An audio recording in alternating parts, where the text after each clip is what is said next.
Afternoon.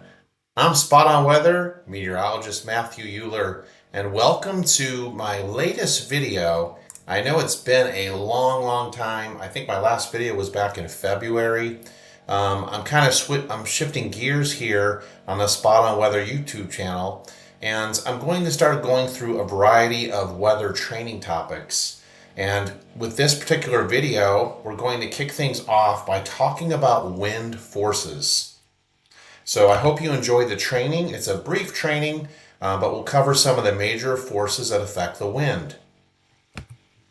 So what exactly is wind? Wind is simply air with a velocity. Now, velocity includes both the direction of the wind as well as the wind speed together or combined. So air with a velocity, both direction and speed, different from Earth's surface. The wind results from a balance or a slight imbalance of forces acting on specific air parcels. And so we'll get more into that here in a moment. All right, so when we look at winds in general, they're described in terms of both direction and speed. Now, if we were to use this compass rose that you see in the bottom left, you see this compass rose right down here, you'll notice that generally 360 degrees on this compass indicates a wind from the north. Winds from the northeast would be at 45 degrees, 045 degrees. Wind from the east would be from 090 degrees on the compass. Southeast wind would be from 135 degrees. A south wind from 180 degrees. A southwest wind from 225 degrees. And then a westerly wind from 27 degrees. And then finally, working our way back around to a northwest wind, which would be a wind from 315 degrees. So this is how we develop or visualize wind directions from 360 degrees north, 180 degrees south, 090 degrees east, and 270 degrees from the west. So wind direction is generally from. It's a from element from basically from which the wind is blowing. Speed is normally reported in knots, especially if you're a nautical mariner, but speed can also be reported in more familiar terms to us here on land in miles per hour. All right, additionally, we can describe the wind through what's known as wind barbs, okay? So let's take a look at these various wind barbs here. All right, so a wind barb is just generally a line, and it's going to have this piece or another line extend off the main horizontal or vertical line, okay? All right, so a wind barb is going to generally point from the direction in which the wind is blowing, and the little element that sticks out from this main line is going to indicate the wind speed. So in this case, if we use this compass here on the bottom left, if we were to look at this wind speed, this example, from 270 degrees, so from the west, this wind speed in this particular case, this wind barb would only be 5 knots. So a half a line on the wind barb indicates only 5 knots of wind speed. Now let's look at the next example here. A wind from 090 degrees. Now look at the lower left here. Look at the compass. Notice a wind comes from the east from 090 degrees. So you notice how the barb points into the direction from which the wind is blowing. So we got an easterly wind in this case. And the wind speed now is a full line off the wind barb, and that's indicative of a 10-knot wind speed. Now let's look at a 240 degree wind barb at 25 knots. So you'll notice this wind barb is pointing into 240 degrees, toward 240 degrees, and each one of these full lines indicates a 10-knot wind speed. So we have one full line here is 10 knots. We have a secondary full line, another 10 knots, that's 20 knots, plus a half of a line here, and that indicates 25 knots. Look at the example on the bottom here. This is a very strong wind speed from the west, from 270 degrees at 95 knots. So whenever you have a flag on the wind barb, a flag shape, that's indicative of a 50-knot wind speed. And then each one of these 4 full lines indicates 10 knots each. So we'd have 50 knots represented by the flag on the wind barb, and we'd have 10 more knots there, that's 60 knots, 70 knots, 80 knots, 90 knots, And then a half a line here on the wind barb would indicate 5 knots of wind speed. So that'd be 95 knots. This particular wind barb would represent a wind from 270 degrees from the west at 95 knots. Now, what would a wind barb look like coming from the north when the wind direction is from the north, from 360 degrees? And look at the compass over here in the bottom left. Notice where 360 degrees is. So this is blowing basically, we're from the north, this wind speed, and it's, in this case, an example, 15 knots. So we have one full line off the wind barb is 10 knots, and a half of a line is 5 knots. So 10 plus 5 is 15 knots. So this particular wind barb would represent wind direction from 360 degrees or from the north, looking over here at the bottom left again, and the wind speed would be 15 knots. Then finally, what would a wind from the southeast at 140 degrees look like? At 50 knots, we would just have a line pointed towards the southeast, and we'd have this flag which represents a wind speed of 50 knots. So this would be the wind direction of 140 at 50 knots. That would be that wind barb. All right, so there's something really, really simple, no matter where you live on the globe. So a Dutch meteorologist in 1857 by the name of Buys Ballot, he developed a law. He discovered a relationship basically between wind and pressure. Now, it depends on which hemisphere you're actually living in. If you're living in the northern hemisphere, with your back to the wind, so if you just, let's say, turn your back to the wind, there'll be lower pressure to your left and higher pressure to your right.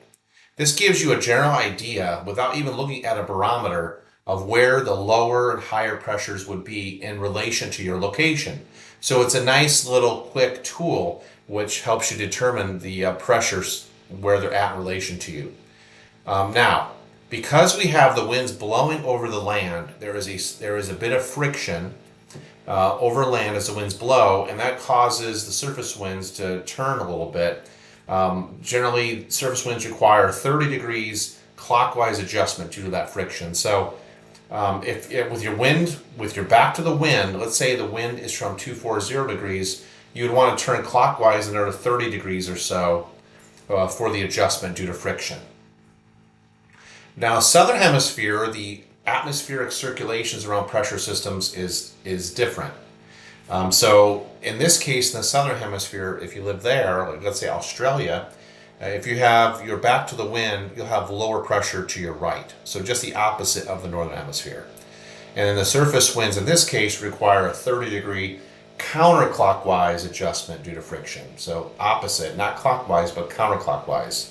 And I like to say for clockwise, think about the hands of a clock when you look at the clock on the wall. You know how the arrows kind of go in a clockwise manner around the clock face itself. Whereas a counterclockwise, think about the hands of the clock going backwards from what they normally do, or opposite direction. All right, so let's continue with the discussion on wind forces. So there's many, in meteorology, many type of wind forces we need to consider when we talk about how a parcel of air is going to move in the atmosphere. The first one we want to talk about is known as a pressure gradient force, represented by these letters PGF. And pressure gradient force is the force that's responsible for initiating the wind. And generally, this pressure gradient force is going to result in the wind blowing from areas of high pressure towards areas of lower pressure. So air always flows from high toward lower pressure. If we were to look at this mathematically, you would see, I'm not really going to get too in depth on this, but pressure gradient force, a minus 1 over P. But basically what I want you to really get out of pressure gradient force is it's the change. This triangle here indicates delta, or change in. It's a change in pressure. P is pressure over the change in the horizontal distance, which is that small n. So pressure gradient force is change in pressure over a change in horizontal distance. This equation, in simple terms, is stating that the stronger the pressure gradient, the stronger the pressure gradient force. And now let's take a look at this on a surface weather chart. Okay, so how would we identify pressure gradient force in a surface weather chart? Well, I am really interested in one thing on this chart. Well, actually a couple things. I'm interested in where these L's are stamped and where these H's are stamped. L's represent areas of lower pressure, whereas the H's represent areas of higher pressure. Now again, remember, according to the pressure gradient force, the air is going to flow from high toward low pressure. All right, so one thing I want you to really keep in mind here is we have these solid dark lines here, these solid black lines. These lines are lines of equal barometric pressure known as isobars. All right, so how do you determine the strength of pressure gradient forces? Is it strong? Is it weak? You would analyze these solid black lines, and if they're close together, spaced closely together, or tightly packed, that indicates we have a stronger pressure gradient force, and we also have a stronger wind. Okay?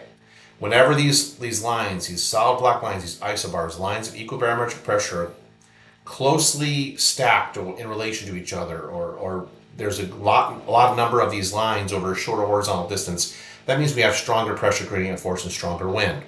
So in this case, we'd have a pretty good, I would say, out of any areas on this surface analysis, this weather chart, we'd have very strong pressure gradient over portions of Michigan, Wisconsin, Minnesota, into northwest Iowa, and especially over eastern Nebraska. There would be a lot of winds here. In fact, the station plot in eastern Nebraska on this particular day had a north-northwest wind at about 30 knots. So quite gusty wind speeds whenever you see these dark solid lines closely packed. On the other hand, weaker pressure gradient forces are generally associated with high pressure areas. Winds are much lighter, and in this case, we'd have very light winds over Wyoming and eastern Montana and North Dakota. And there would be a very weak pressure gradient force and very weak winds. All right, now if we were to look above the Earth's surface at the upper levels of the atmosphere, we would look at not pressure gradient force, but contour gradient force, represented by the initial CGF. And this will initiate the wind in the upper levels of the atmosphere above the Earth's surface, where friction is no longer a factor. Now, the contour gradient force is going to always blow or act towards lower heights. It's going to go from higher toward lower heights. And it's similar to the pressure gradient force for the surface. And this contour gradient force is used on what's known as constant pressure charts. An example of a constant pressure chart would be a 500 millibar chart, a 700 millibar chart, a 300 millibar chart. Now, if we look at this mathematically, the contour gradient force, CGF, is represented basically, you have the factor of gravity here with that negative sign in front of G for gravity, times the delta Z, the change in height, Z is the height in this case, divided by the change in the vertical distance now, small lowercase n. So CGF, taking into account or into fact gravity plus the change in height over a change in the vertical distance. Let's look at this example here on an upper air chart. Now we are looking in this case at let's see, this is heights and analysis.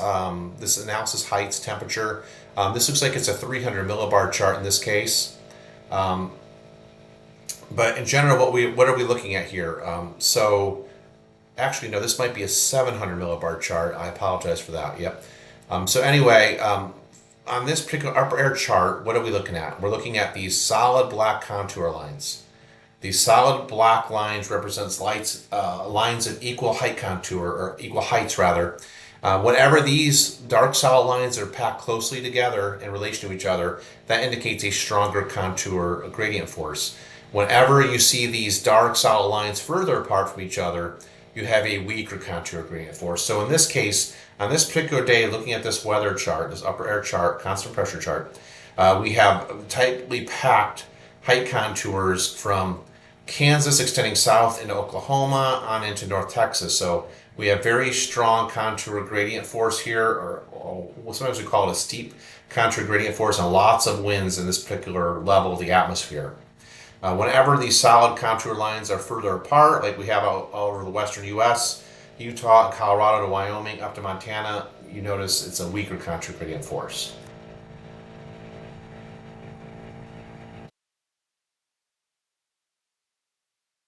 All right, another type of force we have to consider when we talk about wind forces is centrifugal force, and it's abbreviated by the initial CEF. Now, this is an apparent force that keeps objects from returning to straight line motion. And with centrifugal force, it's going to deflect air parcels outward from the center of rotation. So you have to have curved flow in this case. Now I want you to think about a general everyday example when you're driving a car. when you're driving a car and you get off on one of those really tight exit ramps with a very tight radius, very tight curvature, it's a very steep curve as you come off the interstate, you're going to feel this pull further and further outward away from the center of that curve as you get off the exit there off the interstate. So this is centrifugal force. That's an apparent force that's pulling your car outward from the center of the rotation, or the radius of curvature. So curve flow must exist in the atmosphere for centrifugal force to be a factor. This is the equation for centrifugal force. You would take the mass of an object, so m is the mass, times the velocity squared, divided by the radius. Now, you may have noticed this. So when you speed up driving a car and through a very steep curve, you'll notice the pull or the force is stronger. And that's that centrifugal force. It's pulling you outward away from the center of the curve. But the faster you push the gas pedal, the greater you feel the centrifugal force. Okay, so now if we come back down to the surface, we have to also consider what's known as the frictional force. This only exists within what's known as the planetary boundary layer, which on average, the planetary boundary layer is the friction layer, and it extends from the surface, from the ground, all the way up to about 3,000 feet above the ground. Now, whenever you have any kind of forward motion, let me just draw this out here real quick.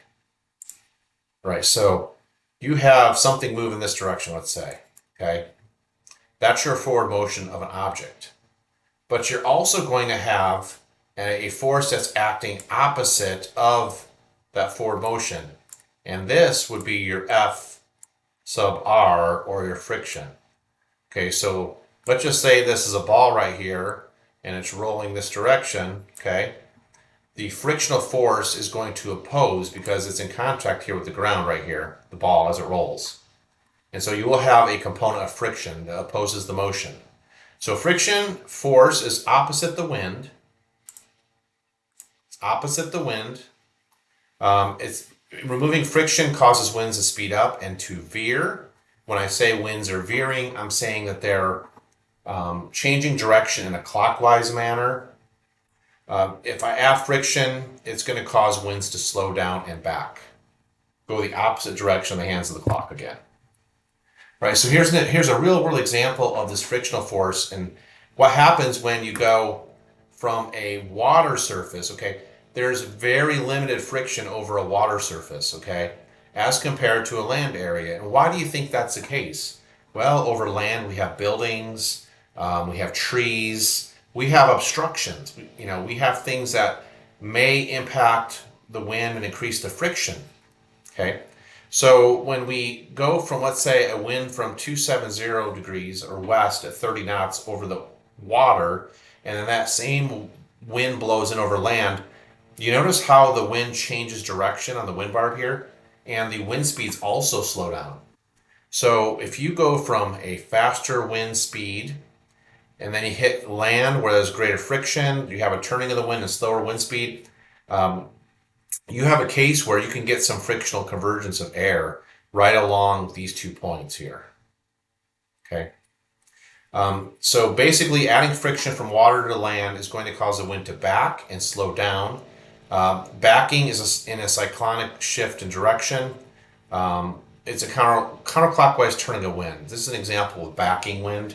So let's say at first your wind is from 090 degrees, and now it shifts to 360 degrees. This is an example of backing, going from east to north in this direction. In this case, we're going west to southwest. So we are backing and we are slowing down. Now what happens when we have the opposite take place here? We have a southwest wind at 15 knots over the land, over Florida here, and then that same wind goes offshore up off east of Jacksonville. And notice the difference here. Now this causes the winds to veer and to speed up. See this? You're going from southwest winds at 15 knots, and now once that wind's over the water where there's less friction, now the winds are from 270 at 30 knots. So just to explain what, when we talk about veering winds, that is indicative of a clockwise turning of the wind, like the hands of the clock. So let's say we have a wind from the east initially, and let's say 12 hours later, that wind is now from the south, 180 degrees. So we're going from easterly 090 degree wind to 180 southerly wind. That is a clockwise turning or a veering of wind direction. All right, now when we talk about wind forces, we definitely can't forget to mention the Coriolis force. It's abbreviated with the letter COF, and this measures the effect of Earth's rotation. It's an apparent force similar to centrifugal force. It acts on a moving object, and it's relative to a moving object not fixed on Earth.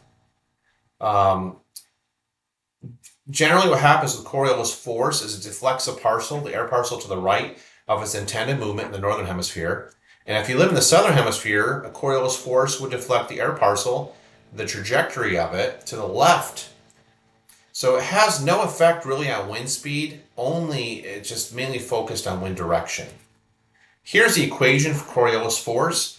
COF is Coriolis force is equal to this F is refers to your latitude times the velocity of your parcel. So small lowercase f latitude and the small v is your velocity of your air parcel.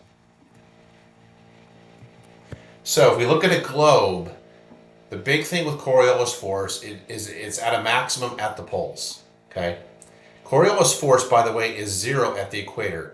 We do not get any kind of turning of the wind right directly along the equator. And that is why we really don't ever have tropical cyclones develop right on the equator itself, because we have an absence or a lack of Coriolis force, which creates that spinning motion. Now, Coriolis force is directly proportional to the latitude. The further north you go in the northern hemisphere on this particular globe representation, the further north you go, the smaller the radius of curvature up here at the North Pole. And basically the Coriolis force is going to be stronger with latitude as you gain latitude. So increase in latitude yields an increase in Coriolis force. If you decrease your latitude, so now let's say I'm going from like 60 degrees north, and now I'm taking an air parcel down to 30 degrees north, I'm decreasing my latitude. That is going to result in a decrease in Coriolis force. So let's just take a look at a 500 millibar chart depiction here. And so you see what we have going on here. Okay, so we have an upper level ridge, a higher height center beneath this upper level ridge axis here, okay? We have this red L representing upper level low or troughing. So we got lower than normal or lower heights and then troughing. These blue solid lines represent your height contours. These different points, these boxes represent the air parcel. And so we're going to basically start the air parcel at point B.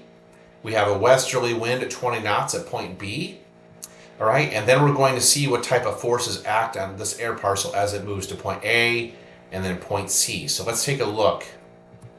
All right, so the first thing first, let's look at point A. Initially, we have what's known as the contour gradient force, right? The contour gradient force, and we talked about that back here, remember? Right here, okay? Remember what we said about the contour gradient force? It's going to basically work from higher toward lower heights. So let's go back again and take a look at things. So at point A, of this air parcel at point A, we see that the contour gradient force is going to act from higher toward lower heights. What other forces do we have to consider here? We have to consider Coriolis force. Because what's going on, let me draw it out, make it look easier for you, more easy to understand. So the parcel was traveling like this direction. Okay, it's coming from the northwest. It's going from northwest to southeast. And remember what we said about Coriolis force. It tends to always act to the right of the intended movement of air parcel in the northern hemisphere. So we have two forces acting opposite to each other at point A right here. Okay. What else do we have to consider? Let's look at point B now.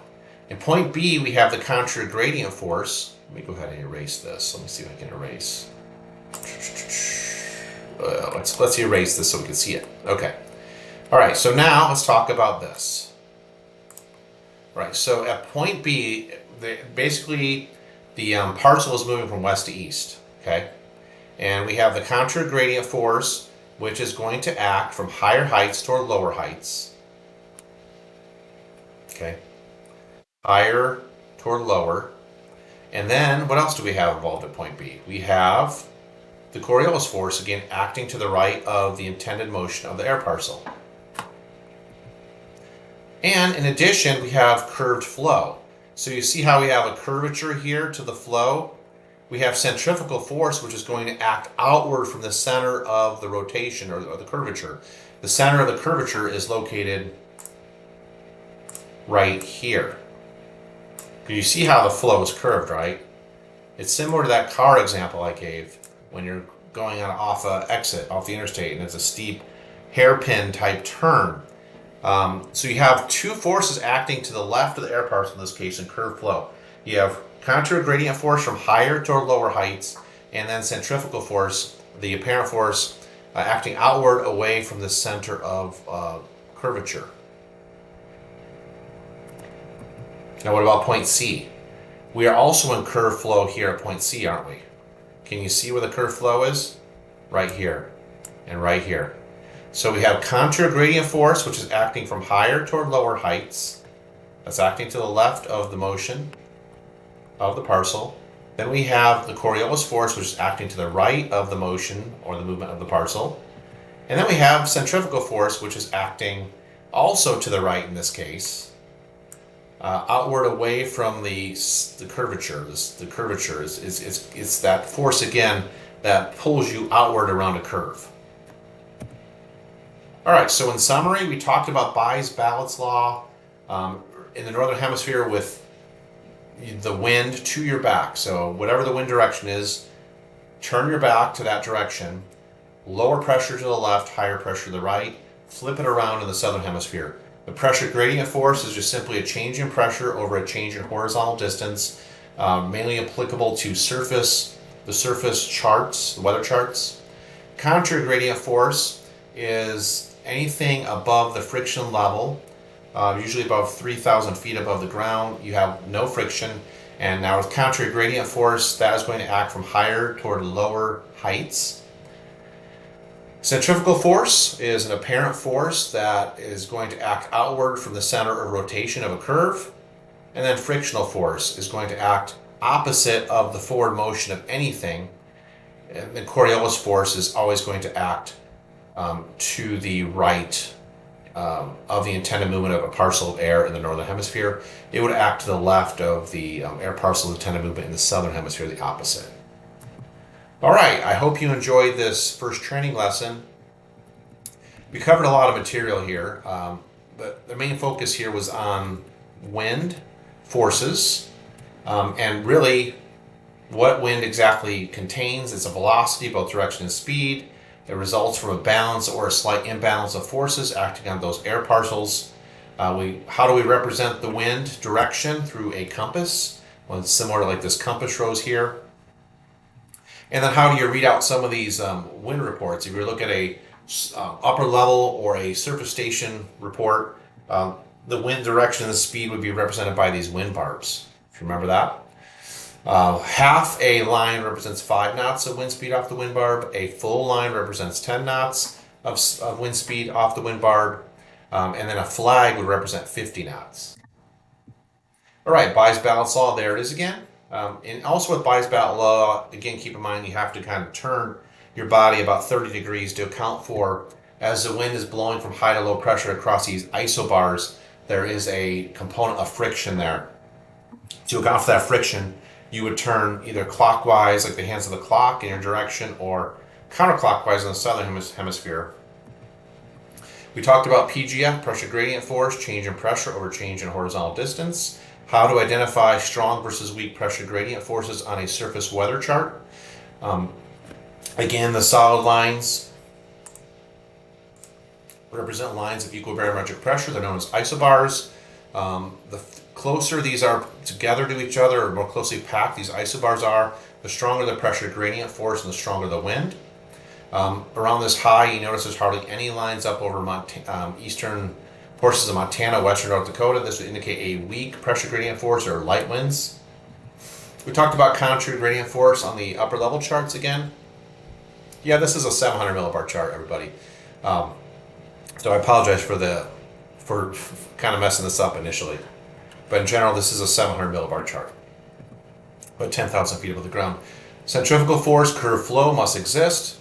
Parcels of air are deflected outward from the center of rotation. Frictional force opposes the direction of the wind, and how the wind changes going from a lesser frictional surface, the water, to a greater frictional surface, the land.